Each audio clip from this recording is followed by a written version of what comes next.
Le ciel et le monde spirituel. Révélation du Maharishi du Kaila au Sadhu Sundar Singh. Alfred Zahir. Preface de l'édition français. L'homme fait son entrée définitive dans le monde spirituel au moment de sa mort. Il ne peut plus alors faire demi-tour. Il est introduit soit dans le royaume de Dieu, soit dans celui des ténèbres. Sa vie aura déterminé sa destination éternelle. Le monde spirituel peut aussi s'offrir à la connaissance de l'homme de son vivant. Souvent, l'attrait du paranormal remplace les superstitions anciennes. Mais le résultat reste le même, l'occultisme sous ses diverses formes entraîne des multitudes dans les prisons du monde satanique. La Bible, par ailleurs, lève un coin du voile qui cache l'au-delà. Elle indique surtout, par Jésus-Christ, par son enseignement et son sacrifice, le chemin qui conduit au royaume des cieux. Dieu peut donner davantage encore, à qui le cherche intensément d'un cœur sincère. Dans ces temps de la fin que nous vivons, des forces renouvelées sont nécessaires à ceux qui veulent lui rester fidèles et combattre le bon combat de la foi. Les révélations sur le monde spirituel ne sont pas rares, le lecteur pourra l'expérimenter, elles peuvent fortifier grandement celui dont la foi est vacillante.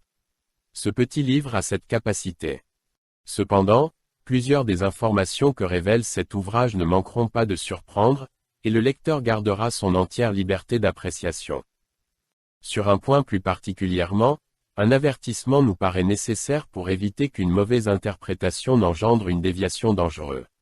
Il est évoqué la possibilité, pour l'esprit d'une personne décédée, de voir ce que fait un proche encore vivant. Sans beaucoup en parler, la Bible ne contredit pas cette possibilité. Mais Dieu défend expressément le spiritisme, c'est-à-dire tout contact avec l'esprit des morts.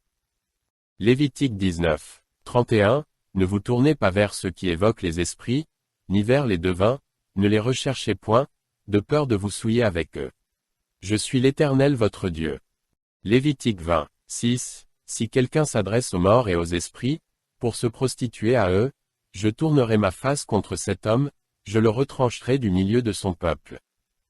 Deutéronome 18, 10 à 12, qu'on ne trouve chez toi personne, qui interroge les morts, car quiconque fait ces choses est en abomination à l'Éternel. Les raisons de cette interdiction divine sont multiples. Entre autres, certains démons, experts en matière de tromperie, répondent à de telles sollicitations pour piéger la personne qui s'y prête.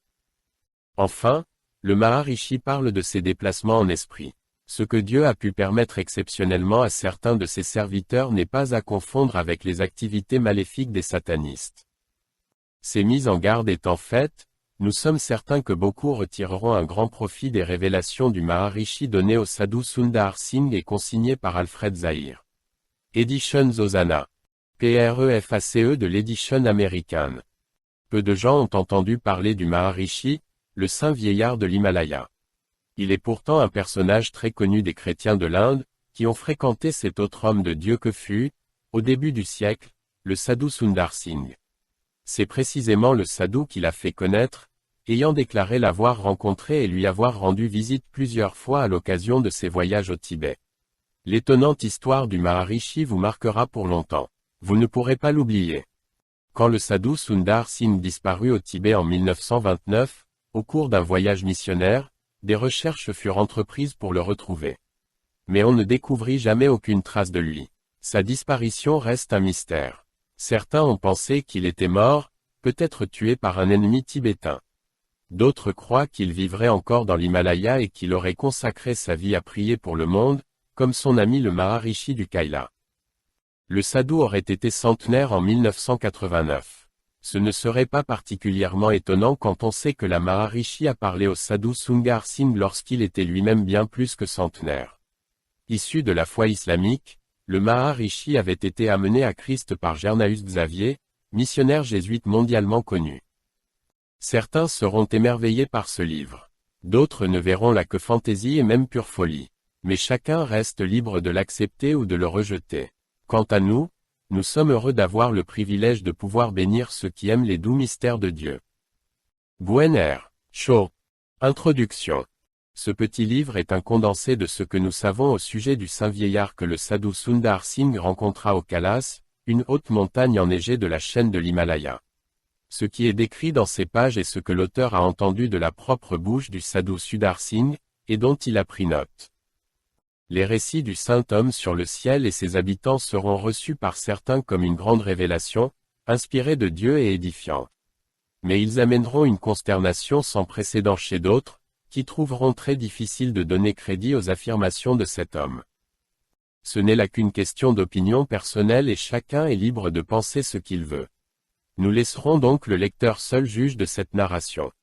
Nous ferons simplement remarquer que ces récits, qu'ils soient exacts ou pas, ont été et seront encore pour beaucoup une source d'édification et d'aide spirituelle véritable. Quant à prouver l'existence de ce saint homme, surtout lorsqu'il affirme être âgé de 318 ans, c'est un autre problème. Peut-être pourrait-il être résolu par quelqu'un qui organiserait une expédition sur les lieux mêmes où il a vécu. Mais ceux qui critiqueront les affirmations du sadhu sur le Maharishi seront bien plus nombreux que ceux qui voudront marcher 800 km à travers les rochers escarpés des vallées himalayennes pour prouver ou infirmer son existence une fois pour toutes. Ce que nous pouvons donc dire nous-mêmes, quant à l'existence de ce vieillard, c'est que le sadhu Sundar Singh n'est certainement pas quelqu'un à qui l'on ne puisse pas faire confiance. Car ce dévoué serviteur du Seigneur, ce véritable homme de Dieu, a donné sa vie entière et sans réserve pour le service du Maître. Enfin, nous prions le lecteur de prendre garde à ne pas juger trop hâtivement ces récits. Car il peut trouver en eux une réelle nourriture pour son âme, ainsi que la solution à des problèmes déconcertants, que ni les volumes de théologie, ni tous les livres des librairies spécialisées n'ont su ni résoudre ni expliquer. L'auteur considérera que son œuvre aura été bénie si les cœurs sont touchés, et rapprochés de la lumière qui filtre dans ses pages. Alfred Zahir. PS. Depuis que ces lignes ont été écrites, Alfred Zahir n'est plus de ce monde. Chapitre 1er. Sundar Singh rencontre le Maharishi. Sundar Singh a pratiquement voyagé à travers toute l'Inde. Mais il a toujours eu une attirance particulière pour les régions montagneuses du nord du pays. Les gens y sont en général ignorants et les autorités y sont opposées à l'influence et à la propagation du christianisme. La lecture de « L'amour de la croix » suffit à montrer au lecteur les dangers qu'encourent ceux qui voyagent à travers ces régions.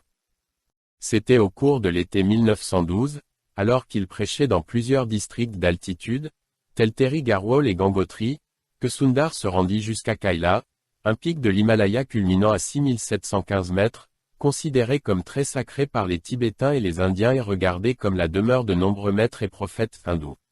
Quelque part en chemin, de façon soudaine, Sundar aperçut une croix de pierre fixée sur un rocher. Sa surprise fut grande de voir une croix dans cet endroit connu pour être le haut lieu des dieux hindous. Il décida immédiatement d'en chercher une explication. Mais une longue et fatigante marche de plusieurs kilomètres autour de cet endroit n'aboutit qu'à plus de confusion. Et en outre il en perdit son propre chemin. Après avoir erré désespérément pendant plusieurs jours, Sundar fut contraint de remettre ses recherches à plus tard et de redescendre dans la plaine. Sur le chemin du retour, alors qu'il descendait une forte pente, le soleil était si éblouissant qu'il l'aveuglait au point de ne pouvoir plus distinguer où il mettait ses pas. Il avançait ainsi sans savoir où il allait quand il perdit soudain l'équilibre et dégringola la pente. Il tomba quelques mètres plus bas et le choc le laissa inconscient quelques minutes. Quand il revint à lui et qu'il ouvrit les yeux, il réalisa qu'il se trouvait devant une énorme caverne à l'entrée béante, devant laquelle était assis un vieillard aux cheveux blancs et à la silhouette effroyable. Sundar Singh fut envahi d'une telle peur à cette vision inquiétante qu'il faillit s'évanouir une deuxième fois. Examinant plus attentivement la silhouette qui se tenait devant lui, il n'eut alors plus aucun doute. Il s'agissait bien d'un être humain. Mais à l'aspect de la chevelure longue et flottante qui recouvrait tout son corps, il ressemblait plutôt à un ours. Voici de quelle façon Sundar l'a dépeint. Sa chevelure et sa barbe étaient si longues qu'elles touchaient le sol tandis que ses sourcils formaient une sorte d'écran sur son visage. Ses ongles, dont il se servait pour creuser, mesuraient plusieurs centimètres. Il ne portait pas de vêtements mais sa longue chevelure habillait pratiquement tout son corps. Comme Sundar avait souvent entendu parler de maîtres hindous dans ces régions, il pensa qu'il s'agissait sûrement d'un de ces prophètes. Depuis le début, Sundar était resté sans bouger en se demandant comment il allait engager la conversation.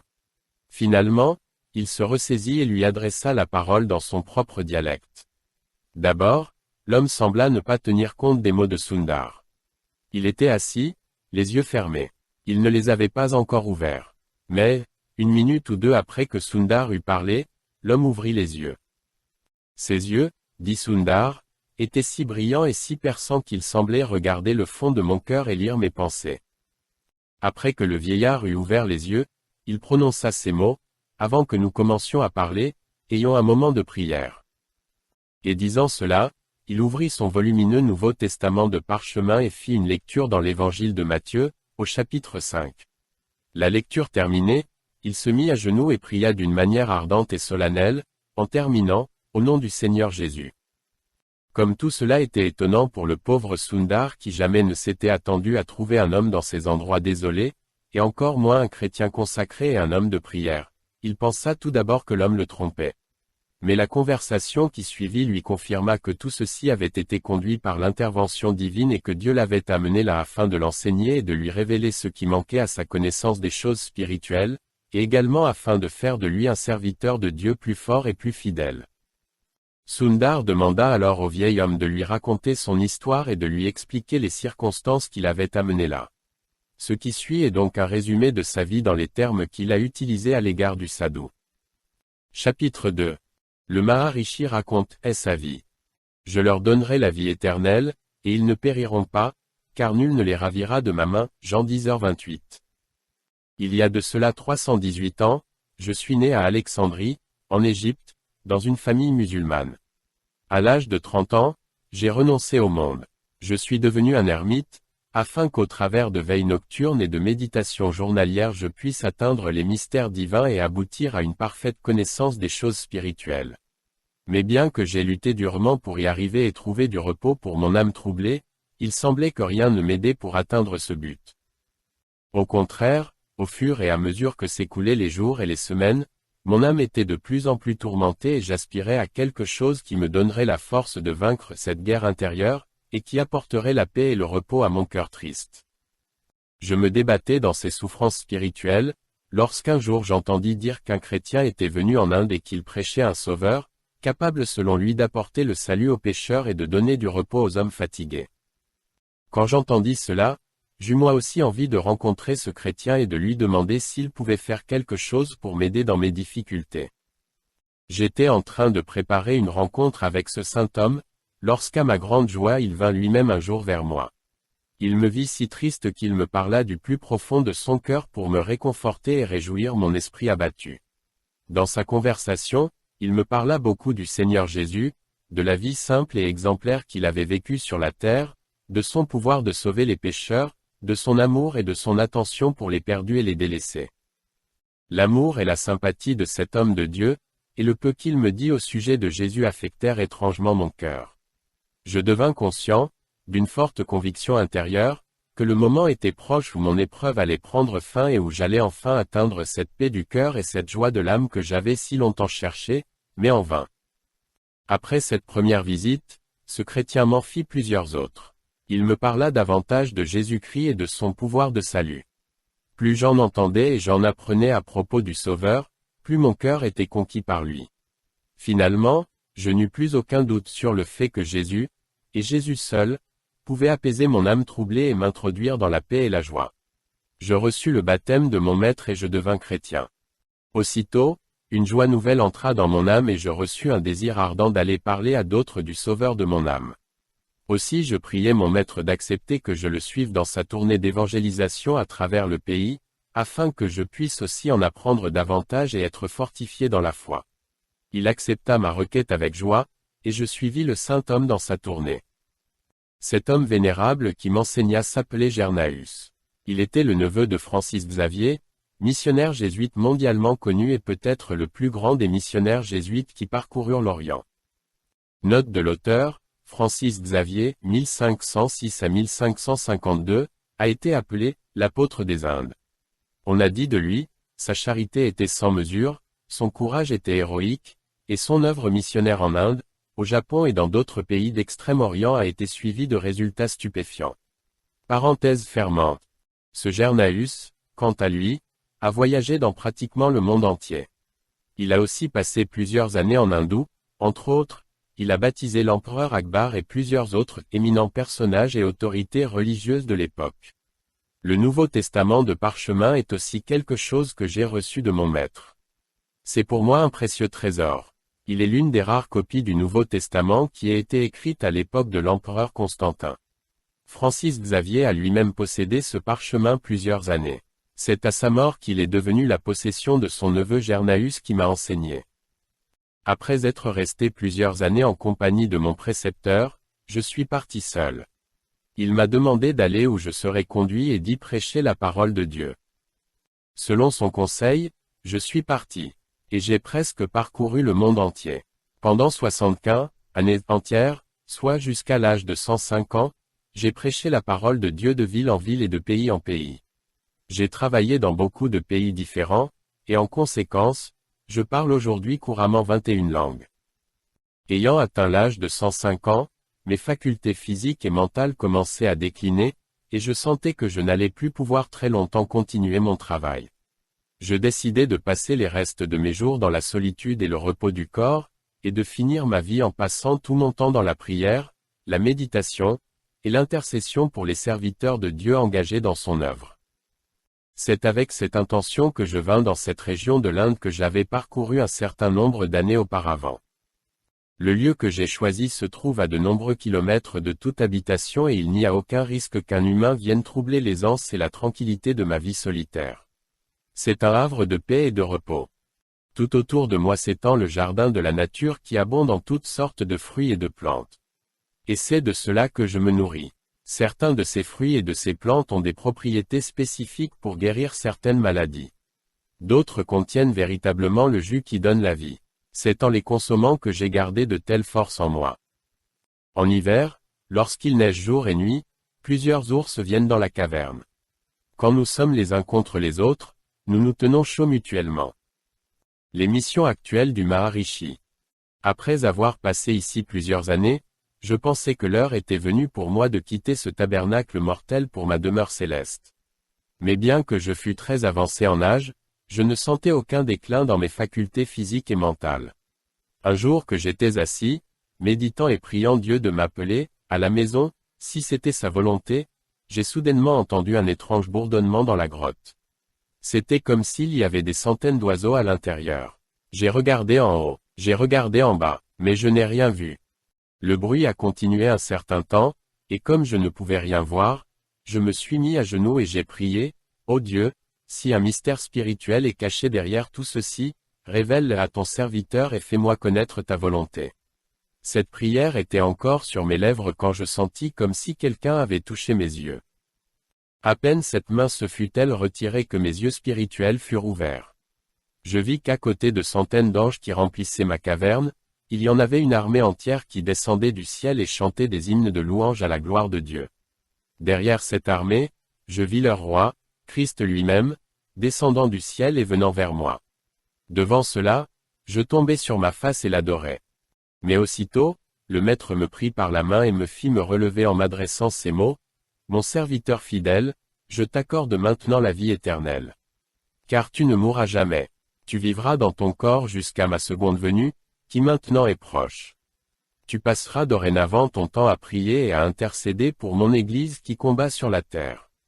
Ce sera ta mission spéciale. » Quand le Seigneur eut fini de me parler, un cœur nouveau me fut donné, un cœur lavé du péché et de ses souillures.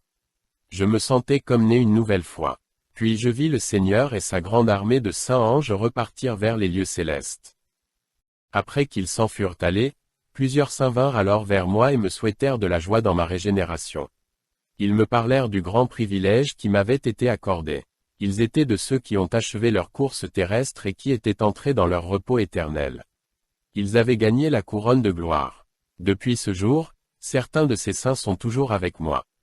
Ils m'aident à accomplir les tâches qui m'ont été confiées par Dieu. Maintenant, mon seul service est de prier et d'intercéder pour les différentes branches de l'Église du Christ répandues à travers le monde. Je commence ma journée par des heures de prière et d'intercession. Je chante des hymnes et des psaumes à la gloire de Dieu.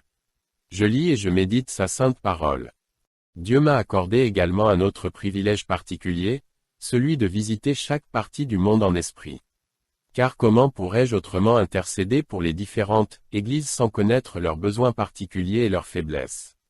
Pendant les quelques heures du jour que je passe à visiter en esprit différentes personnes et différents lieux, mon corps reste étendu au fond de la caverne. Chapitre 3. La communion des saints. En plus du grand privilège d'avoir la permission de me déplacer en esprit indépendamment de mon corps, la constante communion des saints m'aide et me fortifie beaucoup. Dans le credo des apôtres, vous dites, je crois à la communion des saints. Non seulement je crois, mais je vois cette merveilleuse communion, chaque jour, à chaque heure, avec mes yeux spirituels. Juste avant que tu viennes, François d'Assise, Linus et Polycarpe étaient présents avec moi dans l'esprit. Linus est le saint qui est le véritable auteur de l'imitation de Jésus-Christ, dont on a confié par erreur l'origine à Thomas Kempis. Mais Linus n'est pas affecté par cette fausse attribution, car il dit que le seul objet de son travail était de glorifier le nom de Jésus-Christ. Et ce but a été atteint. Après tout, dit-il, qui étais-je pour avoir pu écrire des choses aussi profondes? C'est sous l'inspiration de Christ que je les ai écrites. Aussi, que la gloire lui revienne. La relation entre l'âme et le corps. Au cours de la conversation, le Maharishi fit remarquer que son esprit avait non seulement la permission de voyager sur la terre, mais qu'il avait aussi parfois accès au ciel. Sundar fut grandement surpris en entendant cela. Il demanda au rishi comment un esprit pouvait voyager indépendamment du corps, puis y retourner. Voici ce qui lui fut répondu. La relation entre l'âme et le corps est si ténue que le langage humain ne peut la décrire, ni l'intelligence la comprendre. Pour qu'il se produise une séparation complète et définitive de l'âme et du corps, le brisement de ce lien est indispensable. Les textes suivants te confirmeront ce que je dis et te diront également qu'une séparation temporaire entre l'âme et le corps n'est pas impossible. Même l'Écriture en rend témoignage. Examine attentivement les textes suivants. 1. Ecclésiaste 12/8, avant que le cordon d'argent se détache. Avant que la poussière retourne à la terre comme elle y était, et que l'esprit retourne à Dieu qui l'a donné. 2. 2 Corinthiens 12/2-4. L'apôtre dit, je connais un homme en Christ qui fut, il y a 14 ans, ravi jusqu'au 3e ciel, si ce fut dans son corps je ne sais, si ce fut hors de son corps je ne sais, Dieu le sait. Et je sais que cet homme fut enlevé dans le paradis et qu'il entendit des paroles ineffables qu'il n'est pas permis à un homme d'exprimer. 3. Corinthiens 5/3-4. L'apôtre dit, pour moi, absent de corps mais présent d'esprit, j'ai déjà jugé comme si j'étais présent. 4. Colossiens 2/5. L'apôtre dit à nouveau, car, si je suis absent de corps, je suis avec vous en esprit, voyant avec joie le bon ordre qui règne parmi vous, et la fermeté de votre foi en Christ. 5. 2 Rois 5h26. Élisée dit à son serviteur Géasi, qui est parti en courant après Naaman, mon esprit n'était pas absent lorsque cet homme a quitté son char pour venir à ta rencontre. Ces textes de la Bible suffisent à prouver que le privilège du Maharishi de se déplacer en esprit hors de son corps n'est pas contraire à la parole de Dieu. De plus, le Rishi a relaté plusieurs faits avec une précision extrême, des faits qui sont arrivés au sadhu à des centaines de kilomètres du Kaila. Il a raconté par exemple au sadhu comment ce dernier avait dormi, une nuit, avec une panthère, comment, une autre fois, il avait rencontré un homme étrange qui tenait un agneau. Il lui relata également avec exactitude le déroulement de l'accident survenu au sadhu alors que celui-ci était en chemin pour le Kaila, et comment, en tombant, il s'était cassé l'ongle du gros orteil. De plus, il raconta au sadhu que, plusieurs jours avant son arrivée à la grotte, il savait qu'il viendrait. Et c'était pour cela qu'il l'avait trouvé. Ce n'est pas quelque chose de très habituel, dit le rishi, mais j'étais absent d'ici pendant tout le temps qu'a duré ton chemin jusqu'ici. Le Maharishi explique son véritable nom. Et vous connaîtrez que je suis en mon Père, et vous en moi et moi en vous. Jean 14h20. En entendant ces choses merveilleuses, que seul, c'était maintenant sûr, un serviteur de Dieu véritable et consacré pouvait connaître et rapporter, le sadhu acquit bientôt la conviction que ce vieil homme était un grand prophète et un homme spirituel très profond. Mais afin d'en avoir une confirmation absolue, il poussa plus loin son investigation en posant au saint homme un certain nombre de questions. Pour chacune d'elles, il reçut une réponse qui lui donna entière satisfaction, et toutes ses réponses étaient évidemment judicieuses. Mais l'explication que le rishi lui donna au sujet de son nom est peut-être la plus merveilleuse de toutes. À la question du sadhu, « Comment t'appelles-tu » le rishi répondit ceci. « Quand j'étais un homme pareil à tous les autres, j'avais un nom terrestre. Mais maintenant, je ne suis plus comme les autres hommes. Mon nom est Chretin. Regarde le mot « pécheur » sin en anglais, qui était mon ancienne condition. J'avais alors une nature de pécheur comme l'ont tous les êtres humains. Mais maintenant, le mot moi, en anglais, a été changé en haut, le cercle, c'est-à-dire qu'une vie sans limite est venue en moi, qui n'a ni commencement ni fin. Ce qui était, sin, pécheur, s'est changé en, son, fils. Le Seigneur Jésus habite en moi. Il n'a ni commencement ni fin. Il est le même hier, aujourd'hui et éternellement. Maintenant, par sa grâce, je suis mort au péché, mais vivant en mon Sauveur Jésus-Christ. À lui soit la louange et la gloire. Maintenant et à jamais. Amen. Chapitre 4. Relation entre le monde matériel et le monde spirituel. Après avoir donné cette brève explication de la signification de son nom, le Maharishi décrivit différentes scènes auxquelles il eut l'occasion d'assister en esprit. Certaines sont relatées ci-après en ses propres termes. Vainqueur ou vaincu.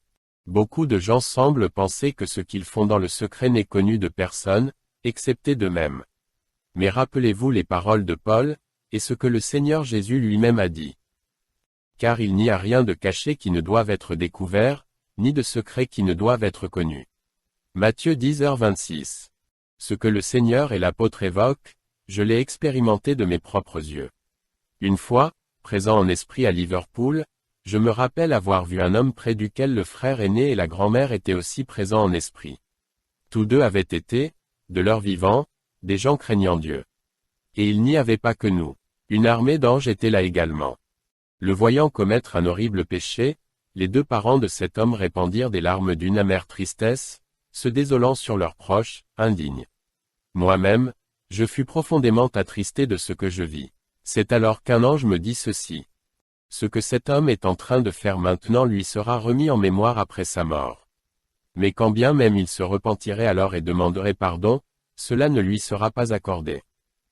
À une autre occasion, à Pittsburgh, je vis un homme qui était assailli par une très forte tentation de péché. Mais au lieu de donner accès à ses désirs, cet homme tomba plusieurs fois à genoux et pria pour que l'aide divine le délivre de sa mauvaise passion. C'était une lutte terrible, qui se menait devant ses parents, présents en esprit également et qu'il observait avec un grand suspense. Finalement, par la prière, il vainquit sa tentation. Voyant cela, ses parents se réjouirent énormément, de même que les centaines d'anges qui étaient aussi témoins de la scène. Ceux-ci remontèrent alors au ciel, chantant des hymnes et des louanges à la gloire de Dieu qui avait sauvé une âme de la chute. Le fils unique d'une veuve. Nos parents et nos bien-aimés qui ont quitté cette vie transitoire suivent nos vies d'êtres humains avec un grand intérêt. Ils partagent nos joies, nos tristesses et nos souffrances, et parfois ils viennent tout près de nous, bien que nous ne puissions jamais les voir avec nos yeux charnels. Je me souviens avoir vu un jour une chose particulièrement touchante. Une veuve chrétienne, à Madras, avait un fils unique qui tomba très gravement malade et mourut en quelques semaines. Cette pauvre mère fut très fortement secouée par la perte de son jeune fils. Elle passait tout son temps à pleurer et à se lamenter. Un jour qu'elle était assise et pleurait de tout son cœur sur ce cher fils, j'étais là, en esprit, et je voyais son fils assis sur ses genoux. Il essayait de la réconforter et lui disait « Ma chère maman, pourquoi pleures-tu? Regarde, je suis entré dans le repos éternel et je suis bien plus heureux que lorsque j'étais sur terre, malgré ce que le monde a pu faire pour moi. N'aie pas tant de chagrin. Dans peu de temps tu seras toi aussi avec moi. » Mais ces paroles n'avaient aucun effet sur la pauvre mère, car elle ne pouvait ni le voir ni l'entendre. Alors, le jeune homme devint tout triste, et le cœur brisé, il demanda la permission d'apparaître en chair à sa mère, afin qu'il lui explique la futilité de sa peine. Mais à sa grande déception, une telle permission ne lui fut pas accordée. Ces récits montrent donc que nos proches qui nous ont quittés regardent et observent nos pensées et nos actions. Ils ont le désir de nous apparaître en chair, reprit le Maharishi, afin de nous mettre en garde contre les ruses du malin, et de guider nos pas sur le chemin du salut. Mais ceci leur est rarement accordé, car, À leur requête, Dieu répond invariablement ceci: ils ont maintenant, sur la terre, beaucoup de mes serviteurs bien-aimés. Qu'ils apprennent les choses à partir de leur vie et de leurs enseignements. On se souviendra que notre Seigneur Jésus lui-même a enseigné un jour une leçon similaire, voir Luc 16h19-31. Quand, voulant épargner à ses proches les tourments qui étaient sa part, le mauvais riche implora Abraham afin qu'il envoie quelqu'un en rendre témoignage à ses frères. Il reçut d'Abraham cette réponse: ils ont Moïse et les prophètes. Qu'ils les écoutent. Nos anges gardiens. Chaque serviteur fidèle du Seigneur, dit encore le Maharishi, bénéficie de l'aide des anges gardiens que Dieu lui a affectés. En permanence, ils sont avec lui pour le secourir et le réconforter dans les moments de faiblesse et de désespoir. Nul ne peut voir ces anges, excepté ceux, très peu nombreux, qui s'immergent dans l'amour divin au point d'avoir leurs yeux spirituels partiellement ouverts. Alors, de temps en temps, ils saisissent quelque aperçu du monde spirituel, et ils commencent à comprendre les mystères de la communion des saints. À part un groupe particulier d'entre eux, la plupart des esprits bénéficient de la plus entière liberté de visiter n'importe quel endroit de la terre. Mais il est rare qu'on entende parler d'esprits célestes qui apparaissent à des êtres humains. Ceci ne vient d'ailleurs nullement d'une quelconque restriction imposée par Dieu. La seule raison, c'est que leur nature céleste exempte de péché leur donne une aversion naturelle à l'égard de la nature souillée des êtres humains. L'odeur même du péché, autant que le péché lui-même, est répugnante à leur nature céleste. Aussi cela leur est-il très déplaisant et pénible d'être appelés par les hommes. Par exemple, quand Saül appela l'esprit de Samuel, Samuel dit à Saül: « Pourquoi m'as-tu troublé en me faisant monter » 1 Samuel 28/15. D'un autre côté, les mauvais esprits ne sont que trop prêts à s'immiscer dans les affaires humaines. Et du fait que leur nature profonde soit le péché, ils brûlent d'un ardent désir de satisfaire cette nature pécheresse. Mais comme il leur est impossible d'avoir eux-mêmes un corps physique, c'est lorsqu'un être humain commet un péché que leur vile convoitise en tire quelque profit. Ils trouvent là également une certaine satisfaction dans l'assouvissement de leur propre passion. Du reste, la connaissance qu'ils ont de leur destin après le jour du jugement rend ces mauvais esprits désespérément misérables. Ils savent que le jour vient où la torture éternelle de l'enfer sera leur sort. Aussi, leur seule ambition, leur seul plaisir, c'est d'entraîner d'autres humains dans des actions mauvaises, afin qu'ils soient avec eux les héritiers de l'enfer. Tous les esprits récoltent le fruit de ce qu'ont été leurs œuvres terrestres. Mais il y en a d'autres qui ne sont pas entièrement responsables de leur sort final. La jeune fille méchante et le jeune homme bon. Une fois, par exemple, en Angleterre, j'étais là en esprit quand pour une jeune fille sonna l'heure de la mort. Ses parents n'avaient jamais pris soin d'elle. Ils lui avaient permis de grandir dans les voies de la méchanceté. Après sa mort, quand elle arriva dans le monde spirituel, on lui fit savoir ce que serait sa fin. À ceci, elle s'emporta vivement, et dans sa colère et son désespoir, elle se mit à maudire ses parents qui ne l'avaient jamais réprimandée dans ses mauvaises actions, ni averti de leurs conséquences. Une autre fois, j'ai vu un garçon qui avait été très bien élevé et très bien enseigné par des parents chrétiens. Quand à sa mort il vit qu'il avait hérité la joie et la paix éternelle, il se sentit profondément reconnaissant envers son père et sa mère qui avaient guidé ses pas dans la droiture et l'avaient conduit sur le sentier de la vie éternelle. Elle tient les clés de l'âme en sa mission de mère. Elle forge de l'enfant le jeune caractère. Son aimante affection produira un chrétien de qui n'aurait pu être qu'un sauvage païen. Chapitre 5. La DESTINE des ATHEES et des agnostiques. Évoquant le monde spirituel, le saint vieillard relata les faits troublants qui vont suivre afin de décrire la destinée finale de ceux qui nient l'existence de Dieu. Sutton, savant genevois. Un certain savant genevois, nommé Sutton, niait l'existence de Dieu. Il croyait que l'âme et la vie n'étaient qu'une seule et même chose et qu'il n'y avait aucune forme de vie dans l'au-delà. Aussi étrange que cela puisse paraître, la femme de cet homme était une chrétienne profonde et fervente, et ses enfants, qui avaient été élevés sous l'influence maternelle, étaient eux aussi des chrétiens craignant Dieu. Sa femme et ses enfants essayaient souvent d'amener Sutton à se remettre en cause. Mais il ne faisait que rire à ce qu'il disait et il les traitait de stupides et de superstitieux. Il se produisit que l'épouse de Sutton et ses enfants moururent tout l'un après l'autre. Quelques années plus tard, Sutton mourut à son tour. Il n'y avait donc, selon lui, pas de vie après la mort. Aussi, quand l'heure de sa mort approcha, il pensa que tout serait terminé au moment où son souffle s'éteindrait sur la terre. Mais à peine eut-il quitté le monde, quelle ne fut pas sa surprise de se retrouver transporté dans une autre vie, bien qu'il eût laissé derrière lui le corps qui avait été son habitation terrestre. Se découvrant ainsi, Sutton pensa immédiatement à sa femme et à ses enfants qui avaient souvent essayé de le persuader qu'une vie céleste existait aussi après la vie terrestre. Il n'y avait pas sitôt pensé que sa femme et ses enfants lui apparurent, là, devant lui. Mais à sa grande déception, il s'aperçut qu'il y avait entre lui et ses bien-aimés un immense abîme qu'il était impossible à aucun d'entre eux de franchir, bien qu'ils puissent se voir et s'entendre, de part et d'autre, d'une manière tout à fait claire. Voyant sa femme et ses enfants dans une telle gloire et dans un tel bonheur, et comparant leurs conditions à la sienne, misérables, répugnantes, repoussantes, des larmes vinrent à ses yeux. Il se mit à pleurer amèrement. De l'autre côté, sa femme lui cria. « Oh mon cher mari, tu as été triste à ma mort. Et pendant plusieurs jours, tu as beaucoup pleuré. Mais ne t'avais-je pas dit, sur mon lit de mort, que je ne faisais que passer dans une autre vie et que je te reverrais après quelque temps. Mais tu n'as pas cru en mes paroles. Tu as persisté dans tes propres voies. Et nous voici maintenant séparés à jamais. La mort n'était qu'une séparation temporaire. Mais cette fois, la séparation est éternelle. » Entendant ces mots, Sutton essaya d'atteindre sa femme en sautant depuis l'endroit où il se trouvait. Mais je vis qu'au lieu de se rapprocher d'elle, il s'enfonçait de plus en plus, tandis que sa femme et ses enfants, lui ayant tourné le dos, s'en retournaient tristement vers le ciel d'où ils étaient venus.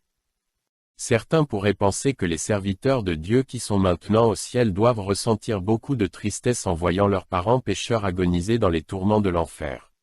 Mais pour bien comprendre qu'il n'en est pas ainsi, laissez-moi vous en dire un peu plus à propos de Sutton, de sa femme et de ses enfants. Tandis qu'ils s'en retournaient vers le ciel d'où ils étaient venus, la femme et les enfants de Sutton se sentaient le cœur si brisé et si misérable devant son sort, qu'avant de franchir la porte du ciel ils dirent à Dieu, « Ô Dieu, comment pourrons-nous vivre dans la joie du ciel alors que l'un des nôtres qui nous est cher a été condamné à la punition éternelle des tourments de l'enfer ?» Il ne fut rien répondu à leurs cris de douleur alors qu'ils étaient reconduits silencieusement vers leur maison. Mais à l'instant où ils entrèrent dans le ciel, ils oublièrent tout de celui qui fut leur proche et ils commencèrent à se réjouir comme s'ils n'avaient jamais connu ni douleur ni chagrin. Car l'atmosphère du ciel est totalement libérée de la douleur et du chagrin. Les enfants de Satan n'ont rien à faire avec les enfants de Dieu.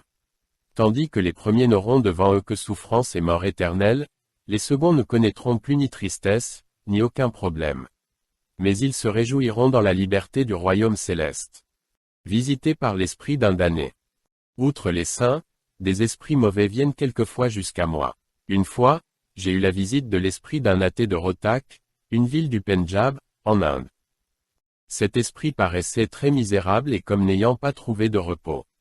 Il me dit que durant sa vie terrestre il avait méprisé la foi chrétienne, niant même totalement l'existence de Dieu, et qu'il avait vécu dans la débauche et la luxure, persuadé qu'il n'y avait pas de vie après la mort. Il ajouta, « Mais en quittant ma vie terrestre, je me suis retrouvé dans une autre vie. Maintenant, bien que pareillement aux autres esprits semblables je bénéficie d'une entière liberté, bien que je puisse aller là où je veux, cette liberté est pire qu'une prison. Car la pensée de ce qui est en réserve pour moi me reste sur le cœur et me remplit de chagrin et de désespoir. Je cherche un soulagement mais je n'en trouve aucun. J'appelle la mort, mais elle ne vient pas. Je fus profondément touché de voir ce malheureux esprit tourner désespérément en rond dans sa tragédie. Mais pourquoi ne te repens-tu pas? Demandai-je. Pourquoi ne pries-tu pas pour avoir une seconde chance de repentir? Visité par l'esprit d'un juste et par un ange. J'avais à peine posé ma question que je vis arriver un autre esprit. C'était l'esprit d'un juste, un homme bon, de New York. Répondant alors à ma question, l'esprit mauvais me dit. Ce n'est plus possible, car maintenant j'ai perdu l'opportunité qui m'avait été offerte. À ces mots, je pensais que peut-être je pouvais faire quelque chose pour lui. Aussi, je priai en sa faveur. Entendant ma prière, un ange vint jusqu'à nous depuis le ciel et me dit. Il n'y a plus d'espérance pour cet être maintenant, parce qu'il n'y a plus de possibilité de changer sa nature qu'il a formée pendant sa vie terrestre. Mais comme je continuais de supplier l'ange de faire quelque chose pour cet esprit misérable, l'ange l'emmena devant Dieu. Comme Dieu connaissait sa condition, il lui apparut dans une lumière très faible. Mais même cette faible lumière était trop aveuglante pour ce fils des ténèbres et il tomba de tout son long sur sa face. Alors, le juste, l'homme de New York, qui avait jusque-là écouté très silencieusement, me donna l'explication de cette énigme. Tant qu'un vase de terre est encore mouillé, il est possible de le façonner. Mais après qu'il ait été cuit dans la fournaise, toute tentative dans ce sens ne peut que le briser. De la même manière, la mort est le fruit mûr de la vie.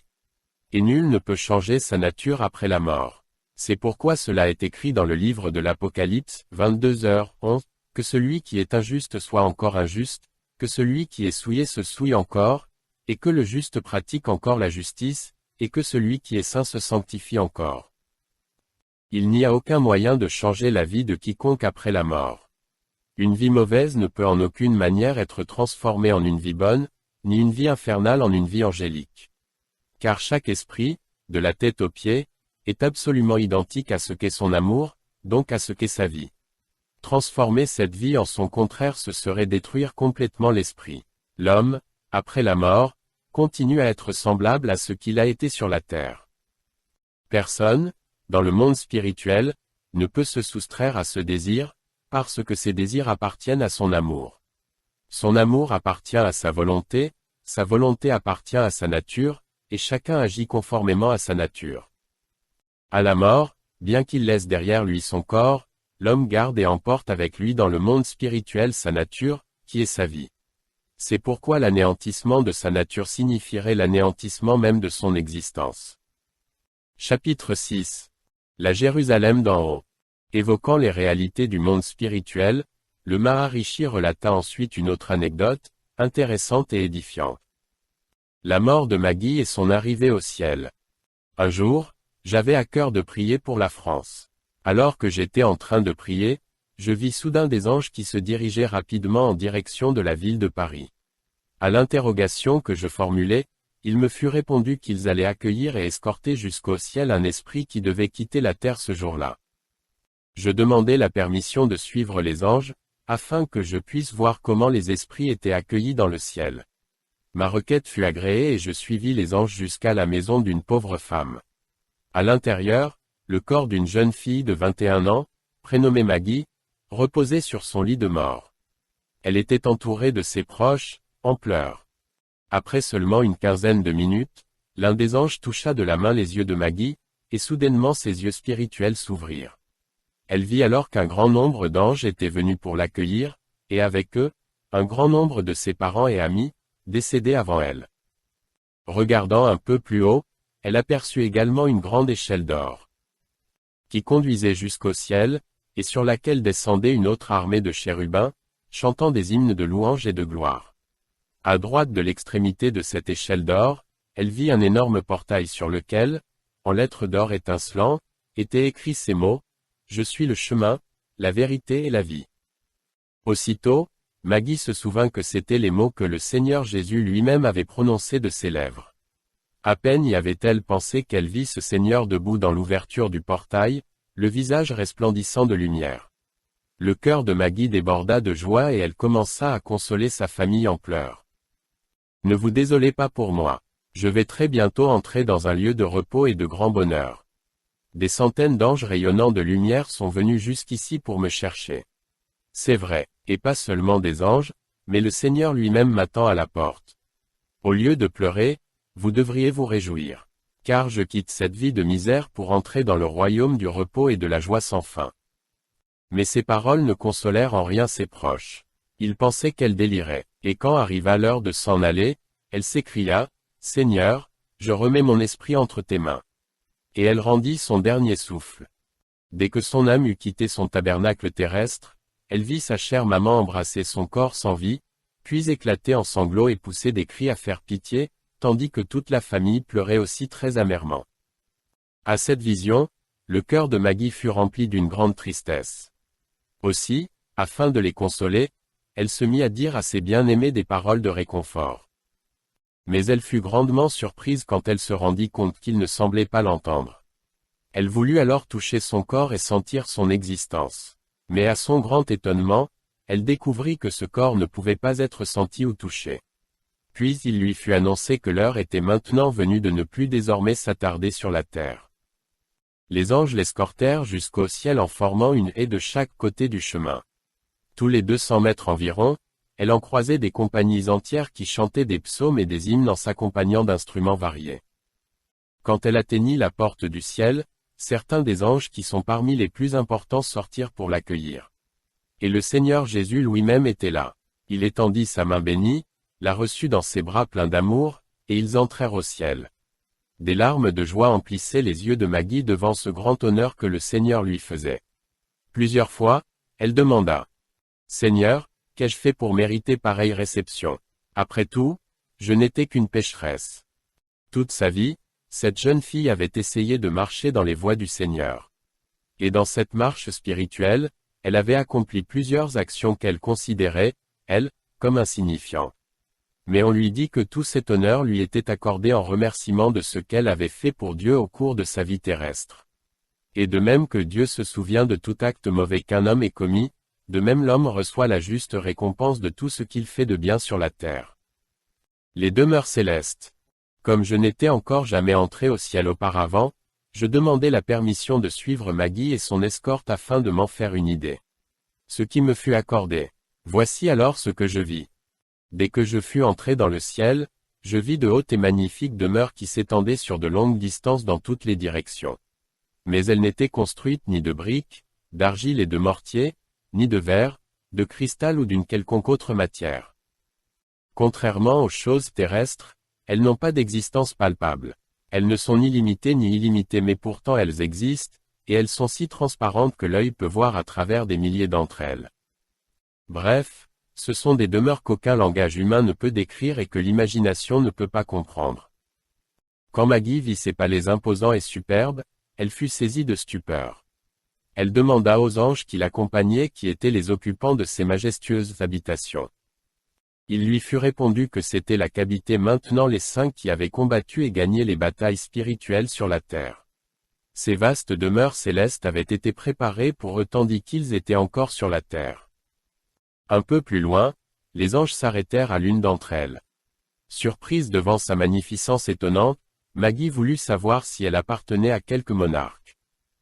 Non, lui répondirent les anges, car il n'y a pas ici cette sorte de distinction. Le roi et le mendiant sont sur un même pied d'égalité. La splendeur de ces demeures ne dépend que des mérites des serviteurs de Dieu.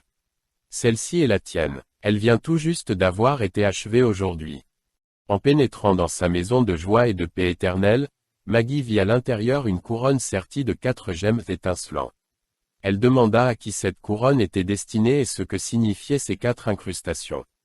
On lui répondit que cette couronne était sienne et que les 4 pierres précieuses représentaient les 4 âmes que son enseignement biblique avait gagnées pour le Seigneur.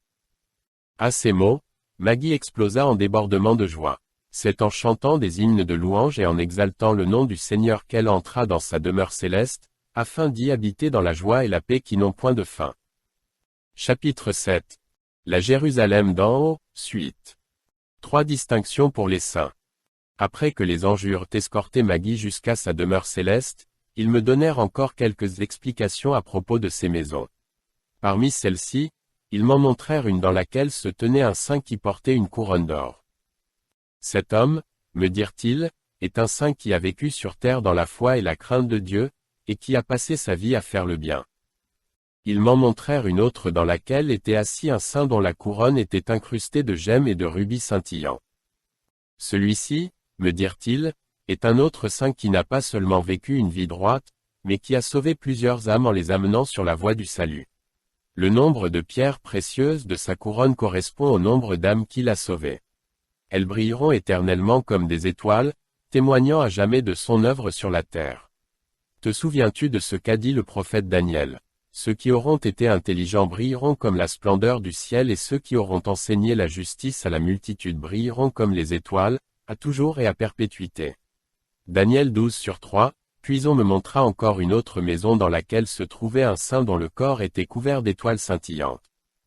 Celui-ci, me dirent encore les anges, fait partie de ces saints qui ont souffert la persécution et le martyre pour la cause de Christ. Désormais, toutes les marques de coups ou de meurtrissures qu'ils ont reçues sont autant d'étoiles qui brillent sur leur corps céleste. La construction des demeures célestes. En observant ces immenses maisons, je remarquai que certaines d'entre elles n'étaient pas habitées, que d'autres étaient inachevées et que d'autres encore n'en étaient qu'aux fondations. Je demandai pourquoi il en était ainsi. On me répondit que depuis que ces maisons avaient été affectées à des serviteurs de Dieu particuliers, l'avancement de leur construction dépendait uniquement de la progression spirituelle de ces serviteurs de Dieu. Quand en avançant dans la vie ils ont une progression dans leurs bonnes actions, leurs demeures célestes progressent pareillement dans leur construction. Les demeures incomplètes que tu vois ici appartiennent à ces serviteurs du Seigneur qui combattent encore sur la terre et qui ont encore devant eux bien plus d'un jour de labeur avant d'entrer dans le ciel. Indiquant une maison vide, je demandai la raison de cette inoccupation. Un ange me répondit. C'est aujourd'hui que son propriétaire vient d'achever sa course. Il est d'ailleurs sur le point d'arriver au ciel. Il n'avait pas achevé de parler lorsque je vis qu'un grand nombre d'anges étaient en train d'escorter un saint jusqu'à cette maison vide qui avait suscité ma question. Oh, quelle gloire! Car tous les fidèles serviteurs du Seigneur quitteront un jour ce monde mortel pour aller habiter leur demeure céleste, selon ce que l'apôtre Paul déclare dans sa deuxième épître aux Corinthiens, au chapitre 5 et au verset 1, nous savons, en effet, que si cette tente où nous habitons sur la terre est détruite, nous avons dans le ciel un édifice qui est l'ouvrage de Dieu, une demeure éternelle qui n'a pas été faite de main d'homme. Chapitre 8. Entretien avec les habitants du ciel. Le fils de la veuve de Naïn. À côté de ce que j'ai vu du ciel de mes propres yeux, je connais un certain nombre d'autres choses, qu'ont évoqué pour moi les esprits, à un moment ou à un autre. J'ai reçu une fois la visite de l'esprit du jeune fils de la veuve de Naïn que le Seigneur Jésus avait ressuscité des morts. On lit dans l'évangile de Luc, au chapitre 7 et des versets 11 à 16, le jour suivant, Jésus alla dans une ville appelée Naïn, ses disciples et une grande foule faisaient route avec lui. Lorsqu'il fut près de la porte de la ville, voici, on portait en terre un mort, fils unique de sa mère, qui était veuve, et il y avait avec elle beaucoup de gens de la ville. Le Seigneur, l'ayant vue, fut ému de compassion pour elle et lui dit, « Ne pleure pas. » Il s'approcha et toucha le cercueil. Ceux qui le portaient s'arrêtèrent. Il dit, « Jeune homme, je te le dis, lève-toi. » Et le mort s'assit, et se mit à parler. Jésus le rendit à sa mère. Tous furent saisis de crainte, et ils glorifiaient Dieu, disant, « Un grand prophète apparut parmi nous, et Dieu a visité son peuple. » Voici brièvement le récit que le jeune homme m'a fait, avec ses propres mots. Lorsque j'ai quitté ce monde pour me retrouver dans le monde spirituel, j'ai commencé par me sentir très misérable. Je ne trouvais pas le repos, car toute ma vie, j'avais entendu de bonnes choses à propos du Seigneur Jésus, mais cependant, je n'avais fait aucun cas de lui. Lorsqu'en arrivant ici, je découvris que sans Jésus nul ne pouvait être sauvé, je fus dans une très grande déception et je criai à Dieu pour qu'il m'accorde une nouvelle opportunité. Je lui demandai la possibilité de retourner vers le monde d'où j'étais venu, afin de le servir et de devenir ainsi un héritier du ciel. Ceci était absolument contraire aux lois célestes. Mais pour que Christ soit glorifié au travers de mon retour à la vie, ma requête fut agréée et la permission de revenir sur terre me fut donc accordée. De retour à la vie terrestre, je fus surpris de constater que le même Seigneur, NDT, ou le même Dieu, que j'avais vu dans l'au-delà se trouvait également là, debout à côté de moi. Ceci m'étonna tellement qu'à peine le Seigneur Jésus m'avait-il rendu à ma mère je le dis à d'autres. Mais tous se moquèrent de moi et me dirent que c'était un rêve. Alors, comme personne ne voulait croire ce que je disais à propos du ciel et de ce que j'en avais observé, je gardai pour moi toutes ces choses. Après ma résurrection, j'ai passé tout le reste de ma vie à servir le Seigneur. J'ai été l'un des 70 disciples qu'il a envoyés 2 par 2 prêcher la bonne nouvelle à travers le monde. Après cela, il me décrivit le ciel, ses habitants et ses immenses maisons, exactement comme je les avais vus de mes propres yeux. Ce qui précisa totalement la signification des paroles du Seigneur Jésus qui avait déclaré, « Il y a beaucoup de demeures dans la maison de mon Père. » Et si cela n'était pas ainsi je vous l'aurais dit. Jean 14/2. Un philosophe athénien. Un jour, j'ai reçu la visite d'un éminent philosophe d'Athènes qui m'a Raconter comment il avait obtenu le salut. Étant versé dans mes sciences, j'aspirais grandement à connaître le monde invisible et à savoir si l'âme était une réalité ou seulement le produit de l'imagination humaine. Je poursuivais mon investigation auprès de sources diverses lorsque quelqu'un me parla du fils de la veuve de Naïn que Jésus avait ressuscité des morts. Je me rendis vers lui et le questionnai sur ce qu'il avait vu de l'autre côté. À l'écoute de sa description du ciel et de l'omniscience de Christ, je fus extrêmement impressionné et j'acceptai immédiatement que Jésus était vraiment le Fils de Dieu et le Sauveur de l'humanité. Je me sentis alors très heureux et je fus reconnaissant à Dieu de m'avoir donné une si précieuse opportunité de trouver Jésus pendant que j'étais encore sur terre. Oui, gloire à son nom, car je suis vraiment un homme heureux. Un philosophe romain. L'homme dont je vais maintenant parler s'appelait Phinéas. Lui aussi était un philosophe à l'époque où Christ vivait sur la terre. Il avait entendu beaucoup de choses sur Christ et sur les œuvres merveilleuses qu'il accomplissait, et il avait un intense désir de le voir. Ce qui suit est la narration de sa rencontre avec lui, en ses propres termes. Lorsque j'arrivai sur la terre de Canaan, je me mis à la recherche du Christ. Mais la plupart de ceux que je rencontrais sur mon chemin me disaient que je n'allais pas avoir la possibilité de le voir, parce qu'il y avait toujours une foule immense autour de lui. Ceci me déçut beaucoup, mais alors que je m'approchais de l'endroit où l'on disait qu'il se trouvait, je rencontrai sur le chemin un homme en train de porter son lit. Je lui demandai d'où il venait et il me répondit que c'était de l'endroit où se trouvait Jésus. Je fus particulièrement encouragé et je le questionnai pour savoir comment il s'y était pris pour l'approcher.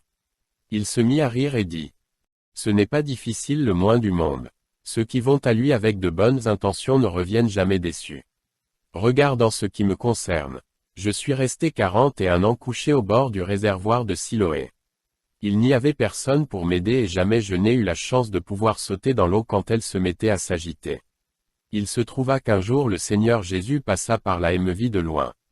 Il s'approcha lui-même de moi et me dit : « Prends ton lit et marche. » À peine avait-il dit ces mots que je sautai de mon lit avec vigueur. Puis je m'en allai en louant Dieu et en glorifiant le nom très saint de Jésus. Tu vois, tu ne dois pas avoir peur. Parce qu'un grand nombre de ceux qui ne peuvent même pas le voir, il les appelle par leur nom. Et il écoute leurs requêtes. Il connaît les secrets des cœurs humains. Il guérit beaucoup de personnes en les appelant auprès de lui. Mais des centaines d'autres recouvrent la santé uniquement en touchant le bord de son vêtement. Ces choses m'encouragèrent encore davantage et je poursuivis ma route en me réjouissant. Arrivant à l'endroit où était Jésus, je vis effectivement qu'une immense foule était assemblée autour de lui. Frayant mon chemin dans la multitude, je pus m'approcher suffisamment pour pouvoir voir sa face et l'entendre. Le visage du Seigneur se dégagea de la foule et il saisit mon regard, ou plutôt le fond de ma pensée. Je restai absolument fasciné par le charme de son visage, et par l'humilité et la gentillesse qui émanaient de ses yeux. Il regardait la foule autour de lui avec un regard mélancolique et rempli de compassion. Alors que je voyais son visage, je vis dans la foule quelqu'un s'avancer vers lui. C'était un homme qui avait une main atrophiée. Quand l'homme lui demanda d'être guéri, tout ce que le Seigneur lui répondit fut ceci : tes péchés sont pardonnés. Et la main de l'homme redevint normale. On m'a raconté plus tard que cet homme avait été auparavant trésorier du temple et qu'il avait eu l'habitude de détourner de fortes sommes d'argent. L'atrophie de sa main avait été la punition de son péché. Mais comme le péché était devenu sa nature profonde, il ne lui était jamais venu à l'idée que la maladie de sa main était due à sa malhonnêteté. Mais au moment où le Seigneur lui avait dit « Tes péchés te sont pardonnés », il reçut instinctivement la révélation que ses péchés avaient été la cause de son malheur. Et à l'instant même où ils lui furent ôtés, sa main fut immédiatement guérie également. J'ai remarqué que dans la plupart des cas de guérison, Jésus ne disait rien d'autre que ceci : « Tes péchés te sont pardonnés ». Il prouvait par là que le péché était la racine de la maladie et que sa suppression entraînait la disparition normale de la maladie. Outre ceux que je viens de décrire, j'ai vu le Seigneur Jésus faire beaucoup d'autres miracles. J'avais pu maintenant m'approcher plus près de lui mais je ne pouvais pas encore croiser son regard, bien que je brûlais du désir de lui parler. C'est alors que lisant mes pensées, le Seigneur lui-même m'appela. À sa voix, je me pressai jusqu'à lui, et là je tombai à ses pieds et l'adorai. Ce fut lui-même qui me releva. Il m'accorda le pardon de mes péchés et il me bénit en posant sur moi sa main sainte. Je repartis vers mon pays en me réjouissant de ma nouvelle vie. Et bien qu'à cette époque ceux qui étaient ses disciples et qui confessaient son nom risquaient la mort, je n'eus aucune crainte. Et je proclamais ouvertement que Jésus, et lui seul, était le sauveur de l'humanité. Au moment de la mort. Depuis qu'il a été le témoin de nombreux décès, le Maharishi connaît beaucoup de choses à propos du ciel. Voici ce qu'il dit de ce qui se passe au moment de la mort. Dans les quelques minutes qui suivent immédiatement la mort, c'est à peine si l'homme voit une quelconque différence en lui-même. Mais quand les anges lui déclarent qu'il a été transformé, il est surpris de découvrir que bien qu'il ait une existence, il n'a cependant pas de corps palpable. On pourrait appeler ça le premier stade. Dans le second stade, les esprits humains voient devant eux deux voies différentes. L'une est lumineuse, radieuse, tandis que l'autre est obscure. Les esprits des justes sont tout naturellement attirés par le chemin lumineux, mais les esprits des hommes mauvais, parce qu'ils ne peuvent pas supporter la lumière, se précipitent vers les ténèbres pour échapper à la lumière. Le troisième stade, c'est lorsque les esprits apprennent ce que va être leur destinée. Comme cela a déjà été dit, les esprits des justes sont escortés jusqu'au ciel. Ils sont conduits jusqu'à leur demeure. On leur remet leur couronne et on leur fait connaître la variété de leurs privilèges. Quant aux esprits des pécheurs, lorsqu'ils examinent leur corps spirituel, ils le découvrent couvert de plaies, de crasses et de lèpre. C'est la conséquence des fautes qu'ils ont commises dans leur corps terrestre. Et parce qu'ils sont les enfants des ténèbres, ils courent vers le chemin obscur. Car quiconque fait le mal est la lumière, et ne vient pas à la lumière, de peur que ses œuvres ne soient dévoilées, mais celui qui agit selon la vérité vient à la lumière, afin que ses œuvres soient manifestées, parce qu'elles sont faites en Dieu. Jean 3h20-21. Ils apprennent alors qu'après le jour du jugement, ils seront jetés dans l'enfer. Après cela, ils sont libérés et ont toute liberté d'errer là où ils en ont envie. Mais tout comme les anges de Dieu viennent accueillir les justes qui quittent le monde, les anges déchus se précipitent pour recevoir les esprits mauvais. La grande différence est celle-ci. Tandis que les justes se réjouissent à la perspective d'entrer au ciel, les méchants sont terrorisés à la vue des effroyables visages des anges sataniques, et ils ont l'immédiate et instinctive compréhension de ce qui les attend. En arrivant dans le monde spirituel, les esprits des hommes mauvais cherchent une opportunité de repentance, mais ils ne l'obtiennent pas. Selon qu'il est écrit, car, si nous péchons volontairement après avoir reçu la connaissance de la vérité, il ne reste plus de sacrifice pour les péchés, mais une attente terrible du jugement et l'ardeur d'un feu qui dévorera les rebelles. Hébreux 10h26-27. D'un autre côté, les quelques péchés que les esprits des justes emportent avec eux dans l'au-delà car après tout, la nature de l'homme c'est le péché sont aussitôt lavés dans le sang de l'agneau et les rachetés deviennent alors immaculés. Certains pourraient penser qu'après être entrés au ciel, les esprits n'ont plus rien à faire. Mais ce n'est pas vrai. En effet, à côté de l'action de grâce, de la louange et de l'adoration de Dieu, ils ont la responsabilité d'encourager et d'enhardir les serviteurs de Dieu, afin que ceux-ci puissent persévérer dans leur bonne œuvre et servir le Seigneur toute leur vie. La gloire rayonnante de Dieu. La gloire de Dieu est quelque chose qui surpasse toute description. Car Dieu n'apparaît pas seulement assis sur son trône glorieux. L'éclat de sa face illumine la moindre parcelle du ciel, le moindre recoin de ses vastes demeures. À tel point que c'est dans le cœur de chacun de ses saints qu'on le voit trôner. En outre, de chaque partie de son corps de gloire, on peut voir jaillir des rayons de lumière éclatante et des flots de puissance céleste. Resplendissants, ils se propagent très loin et sur une immense étendue, jusqu'à la terre même, où ils pénètrent les cœurs de ceux qu'il a choisis pour le servir. Ils sont alors ici-bas un reflet de sa face. C'est vraiment par ces flots radieux de lumière et de puissance céleste que sont sanctifiés les cœurs de tous ses saints. Chapitre 9. Le monde des esprits et le jour du jugement. 4 autres catégories d'esprits. Il a été expliqué plus haut que pratiquement tous les esprits jouissent de l'entière liberté de visiter n'importe quel endroit du ciel ou de la terre, selon leurs désirs, mais que les esprits des justes ne visitent que très rarement la terre, car le contact avec le péché répugne leur nature profonde. Mais à côté des esprits qui sont, d'une manière nette, soit des bons soit des méchants, il existe un troisième groupe à qui il n'est pas permis de se promener, ni dans le ciel, ni sur la terre. Ils sont gardés dans une certaine partie du ciel où ils sont enseignés sur la personne de Jésus-Christ. Ces esprits ne sont pas autorisés à quitter la zone précise où ils ont été placés tant qu'ils n'ont pas terminé leur période d'instruction. Dans ce troisième groupe se trouvent les esprits de 4 catégories de personnes. 1. Les enfants et les bébés, qui sont morts avant d'avoir eu la possibilité de comprendre les mystères du ciel et de la terre.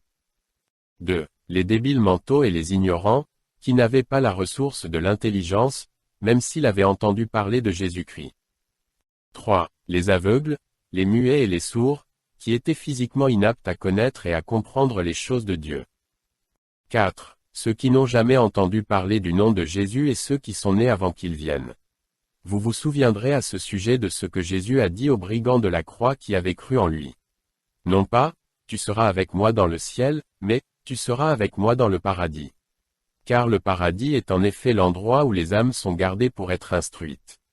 Et c'est l'endroit où Christ est allé prêcher après sa mort sur la croix. Dans le paradis, les esprits attendaient depuis des siècles.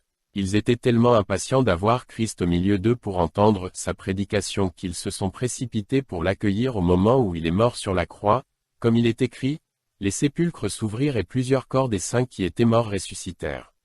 Étant sortis des sépulcres, après la résurrection de Jésus, ils entrèrent dans la ville sainte et apparurent à un grand nombre de personnes. Matthieu 27 sur 52-53. Tous les esprits des méchants seront envoyés dans les flammes de l'enfer après le jour du jugement, tandis que tous les esprits des justes vivent dans l'heureuse attente du grand jour, car après celui-ci, ils commenceront à régner avec le grand souverain, et ils connaîtront la joie et le bonheur sans fin. Les temps de la fin. Une nation s'élèvera contre une nation et un royaume contre un royaume, et il y aura, en divers lieux, des famines et des tremblements de terre. Tout cela ne sera que le commencement des douleurs. Matthieu 24 sur 7-8. Le grand jour du jugement dont il est question dans la Bible est maintenant très proche. En dehors de moi-même, il y a plusieurs autres serviteurs de Dieu qui attendent patiemment ce jour. Ce sont ceux qui seront enlevés sur les nuées avec le Seigneur Jésus. Leurs corps mortels seront changés en corps célestes et ils suivront le roi jusqu'à son trône. Ils régneront avec lui sur un monde sans fin et ils se réjouiront dans une vie éternelle. Car durant les 1000 ans qui suivront ce grand jour, le Seigneur régnera sur la terre, et son trône sera élevé à l'endroit même où il a été crucifié. Pendant ces 1000 années, le diable et ses complices seront gardés en prison. Puis, après cette longue durée, et pendant 3 ans et demi, Satan et son armée seront relâchés. Quand s'achèvera cette courte période, il y aura un jugement de tous ceux qui auront soit rejeté, soit méprisé le Seigneur Jésus. Enfin, à l'issue de ce jugement, ils seront tous jetés dans le feu de l'enfer avec leur chef, le diable, où il y aura des pleurs et des grincements de dents. À propos de la Grande Guerre. Questionné sur ce qu'il pensait de la guerre de 1914 à 1918 qui se déroulait alors, le saint vieillard donna la réponse suivante. Les anciennes prophéties sont en train de s'accomplir. Souvenez-vous des paroles du Seigneur. Une nation s'élèvera contre une nation, et un royaume contre un royaume. Les hommes sont devenus si orgueilleux de leur connaissance et de leur science que beaucoup en sont venus à nier l'existence de Dieu. Cependant, c'est aujourd'hui par le moyen même de la science que des vies sont détruites. La fin du monde est très proche. Le grand retour du Seigneur est à la porte. L'ange qui soufflera de la trompette au dernier jour a été placé depuis peu à la porte, et au premier signal du Seigneur il soufflera de la trompette. Mais hélas, bien que le jour soit proche, son peuple n'est pas prompt à se préparer. Dans sa grande miséricorde quotidienne envers l'humanité, le Seigneur retarde sa venue et accorde patiemment du temps à sa création pour qu'elle soit prête. Mais il ne va plus tarder encore longtemps. Son jour sera bientôt là. Veillez donc, puisque vous ne savez pas quel jour votre Seigneur viendra. Matthieu 24h42. Christ apparaît encore sous forme humaine. Le Maharishi fit aussi savoir que même à l'époque actuelle le Seigneur Jésus-Christ vient encore sur terre sous forme humaine. Cependant, étant donné qu'il apparaît sous les traits de quelqu'un de très pauvre, ou bien à l'occasion de circonstances très ordinaires, personne ne soupçonne qu'il puisse être Christ. Donc, il n'est pas reconnu. Mais il y a plusieurs cas de sa venue discrète dans ce monde. 2 exemples sont relatés ci-après. Premier exemple. Un jour, en Angleterre, un homme des plus ordinaires vint trouver un pasteur et lui demanda la permission de prêcher dans son église, le dimanche suivant. Le sermon qui fut prêché fit une impression extraordinaire sur l'assemblée. C'était comme si l'homme parlait avec une force surnaturelle, avec une autorité spirituelle. Ces avertissements impressionnèrent et touchèrent les gens en profondeur. Après le service, la congrégation se pressa vers la sortie. Tous étaient désireux de rencontrer ce merveilleux étranger. Mais dès que le prédicateur eut atteint la porte de l'église, il disparut de leur vue. Ceux qui constatèrent le fait furent particulièrement étonnés et ils pensèrent que ce devait être un ange. Mais le saint vieillard croit que c'était le Seigneur Jésus lui-même sous l'aspect d'un homme. Deuxième exemple, dans une grande église d'une ville d'Angleterre importante, au moment de l'office, juste avant que ne commence l'adoration, un homme très pauvre s'avança et s'assit sur le tout premier banc, celui qu'avait loué un homme riche. Le pasteur, voyant cela, l'en fit partir. Et dans une grande humiliation, l'homme repartit jusqu'au fond de l'église, où il s'assit sur la dernière banquette. Quand le service fut terminé, les gens sortirent et commencèrent à bavarder en formant de petits groupes d'amis. Mais le pauvre homme resta seul. Nul ne prêta attention à lui. Cependant, une petite fille qu'il avait observée plusieurs fois dit à sa mère: « Maman, viens parler à ce pauvre monsieur. Demande-lui s'il a besoin de quelque chose. » Alors toutes deux s'approchèrent de lui. Elles furent si impressionnées par son comportement et par ses paroles qu'elles lui demandèrent de les accompagner jusqu'à leur maison. Peu après leur arrivée, il prenait place pour le repas. Soudain, l'homme se leva du siège qui lui avait été affecté, et s'approchant de la petite fille qui avait manifesté tant de considération à son égard, il posa les mains sur la tête et la bénit. À l'instant même où il faisait cela, il disparut de leurs yeux. Elles se regardèrent alors l'une l'autre, complètement ahuries. Le Maharishi déclare que cet homme également était le Seigneur Jésus-Christ lui-même. Chapitre 509. Entretien avec Jean-Baptiste dans le monde spirituel. Une autre fois, le saint vieillard a soudainement fait la rencontre de l'esprit de Jean-Baptiste. Il nous fait le récit fascinant de cette rencontre. Un jour, dans le monde spirituel, j'ai rencontré Jean-Baptiste. Il m'a parlé de plusieurs expériences qui ont été les siennes pendant le temps de son passage sur la terre. Mais l'histoire de sa rencontre avec Jésus-Christ est la plus belle et la plus édifiante. Voilà ce que m'a raconté Jean-Baptiste. J'étais tout à fait conscient du fait que le Dieu Saint m'avait envoyé devant son cher Fils afin de préparer le chemin pour lui. J'ai donc fait de mon mieux pour accomplir cette tâche. Dans la crainte de Dieu, et guidé par lui, je me suis consacré corps et âme à ce ministère qui consistait à aller vers les hommes leur prêcher la repentance de leurs péchés. Mais quand les temps furent accomplis, et que mon cher Seigneur, à la fleur de l'âge, vint recevoir lui-même le baptême de mes propres mains, je pensais bien que mon travail était maintenant terminé. Car celui au sujet duquel j'avais prêché, celui que j'avais annoncé au monde, était maintenant là, présent au milieu de nous. En conséquence, il allait accomplir sa propre mission et la mener à son terme. Aussi, peu après son baptême, je me mis en quête de lui, afin de le rencontrer et de lui demander quel autre travail je devais faire. Je le cherchai plusieurs jours durant mais je ne pus le trouver. Quand, au bout de quelque temps, je me rendis dans une région désertique. Et là, en plein milieu de cette solitude où Satan avait tenté le Seigneur Jésus puis l'avait quitté, qu'est-ce que je vis? Mon cher Seigneur était assis sur un rocher, tandis qu'autour de lui, au-dessus de lui et en dessous de lui, une immense foule était assemblée. Je me cachai à quelque distance derrière un arbre pour observer cela.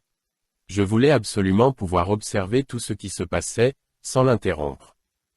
Écoute maintenant le récit de cette merveilleuse et très solennelle audience qui se déroulait là, autour du roi des rois et du seigneur des seigneurs, lui qui cependant, que c'est triste, a été rejeté par les hommes.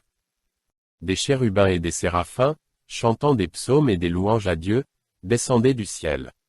Tout autour de lui, dans l'air, il y avait un rassemblement de saints anges qui se réjouissaient avec toutes sortes d'instruments de musique, et qui chantaient avec des voix élevées. Ils étaient remplis de joie, d'exultation, de louanges et d'actions de grâce. La gloire et la lumière de Christ rayonnaient sur chacun d'eux. Outre les anges et les armées célestes, il y avait un autre groupe, composé de tous les prophètes et saints d'antan, tels Moïse, Élie, Élisée, Samuel, etc. Même Adam lui-même était là. Tous se tenaient dans la présence du Seigneur avec beaucoup d'humilité et un immense respect. Leur adoration et leur prière étaient intenses. Et à côté de ces deux groupes, Il y en avait encore un troisième, composé, lui, de toutes sortes d'animaux sauvages, de reptiles et d'oiseaux, qui se tenaient aux pieds de leur maître dans une totale soumission.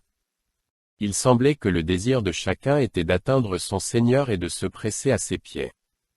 Mais le Seigneur Jésus avait d'autres préoccupations. Il se préparait pour son ministère terrestre et en établissait le déroulement. Quand les anges et les prophètes réalisèrent ce que cela allait être, ils furent très étonnés. Ils devinrent très affligés, remplis de tristesse. À la fin, un ange de l'armée céleste, ne pouvant se contenir plus longtemps, s'adressa au Seigneur. « Ô Maître, nous sommes tous prêts, à tout instant, pour ton service. Te servir, c'est notre vie. Choisis donc l'un d'entre nous afin qu'il puisse aller donner sa vie à ta place. Ô Maître de tous, dans le ciel et dans le monde spirituel, pourquoi faut-il donc que ce soit toi-même qui doive endurer cette souffrance et endurer la crucifixion ?» À ces mots, le Seigneur sourit et répondit.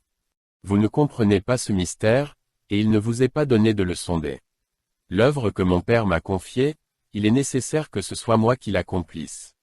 Votre mort ne pourrait en aucune manière sauver les pécheurs, et c'est pourquoi il faut absolument que ce soit moi-même qui souffre et soit tué, afin que tous les hommes puissent être libérés des liens de Satan, et que la création tout entière soit rachetée. » Cette réponse donna satisfaction aux anges, mais ils se dirent entre eux. Nous savions parfaitement que l'amour de Dieu était vaste, sans limite et incompréhensible, dépassant toute connaissance. Mais nous n'avons jamais su que son amour irait jusque-là, jusqu'au point de ne pas regretter de donner même son propre Fils, afin de pouvoir montrer son immense amour pour le monde. Ô Seigneur Tout-Puissant, à toi soit la gloire. Pour l'éternité. Alléluia. Amen. Pendant que les anges étaient ainsi en train de discuter entre eux, Adam, qui se trouvait parmi la foule des saints et des prophètes, commença à parler. « Ô cher Seigneur, c'est moi qui ai péché. Ce serait donc à moi de porter les péchés du monde entier. Envoie-moi, afin que j'aille recevoir la punition que je mérite. » « Non, dit le Seigneur, tu peux mourir uniquement pour toi-même, et pas pour un autre. Et alors ta mort n'aurait pas le pouvoir d'ôter le moindre péché. Il est nécessaire que ce soit moi qui meure, afin que je devienne le sacrifice expiatoire pour le monde entier. » Ayant reçu cette réponse, Adam ne prononça pas un mot de plus. Puis ce furent Moïse, Élie, et d'autres prophètes qui se mirent à crier. « Seigneur, ne serait-ce pas bien que nous y allions, nous, au lieu que ce soit toi? » « Non, leur répondit également le Seigneur, vous avez tous achevé votre course. Votre travail sur la terre est terminé. D'autre part, il ne vous est pas possible d'aller dans le monde matériel une seconde fois. Pour cette œuvre immense qu'est la rédemption, nul n'est suffisamment qualifié, si ce n'est le Fils de Dieu. Et s'il ne verse pas lui-même son sang, le salut du monde ne pourra pas être accompli. » Comme le Seigneur achevait de parler, les trois groupes qu'étaient les prophètes, les saints et les anges disparurent. Il ne resta plus que la création animale. Alors, comme à l'ânesse de Balaam, il leur fut donné aussi à eux l'usage de la parole, et ils firent cette demande au Seigneur de justice de la terre.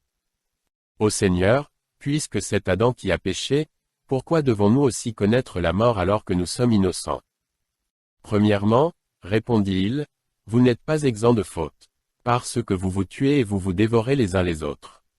Et vous faites aussi beaucoup de blessures dans le monde.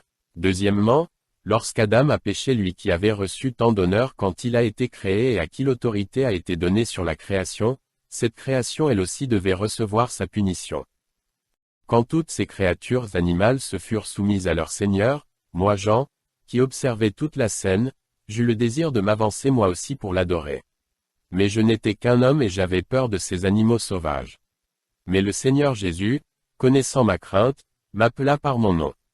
Je fus grandement encouragé et je m'avançai alors dans sa direction. Et qu'est-ce que je vis? Ces animaux sauvages dont j'avais peur s'écartèrent de mon chemin pour me faire un passage. Et quand je fus devant lui et que je tombai à ses pieds pour l'adorer, ils disparurent tous de ma vue. Après l'avoir adoré, je lui dis, « Cher Seigneur, j'ai achevé ma première tâche. Qu'as-tu maintenant à donner à ton serviteur pour l'avenir? Commande à ton serviteur et il obéira. Fais-moi savoir si je dois me retirer de ce monde et rejoindre le lieu qui m'est préparé pour y attendre ta venue. » « Non, Jean, lui répondit le Seigneur. Ce n'est pas encore ton heure. Il te faut encore gagner la couronne sans prix des martyrs. Va, continue ton œuvre jusqu'à ce que mon heure soit venue. Tu as été choisi pour me précéder, pour aplanir le chemin devant moi. Mais sache que tu atteindras le monde spirituel avant moi, et que là aussi, ta mission consistera à préparer les esprits pour mon arrivée. C'est exactement ce que le Seigneur avait dit qui m'est arrivé. J'ai connu le martyr quelque temps après. Et alors quitté le monde des mortels et je suis entré dans le monde spirituel. Là, j'ai donné la bonne nouvelle de Jésus-Christ aux esprits et je les ai préparés pour ce qui allait arriver. Et quand vint le jour où notre cher Seigneur donna sa vie, beaucoup de ces esprits se réjouirent de venir sur terre lui rendre hommage. N'est-il pas dit dans Matthieu 27/52-53, les sépulcres s'ouvrirent et plusieurs corps des saints qui étaient morts ressuscitèrent. Étant sortis des sépulcres, après la résurrection de Jésus, ils entrèrent dans la ville sainte et apparurent à un grand nombre de personnes. Quand je reçus cet ordre du Seigneur, mon cœur fut rempli de joie, et je lui adressai 1000 remerciements pour m'avoir donné une deuxième fois le grand honneur de préparer le chemin devant lui.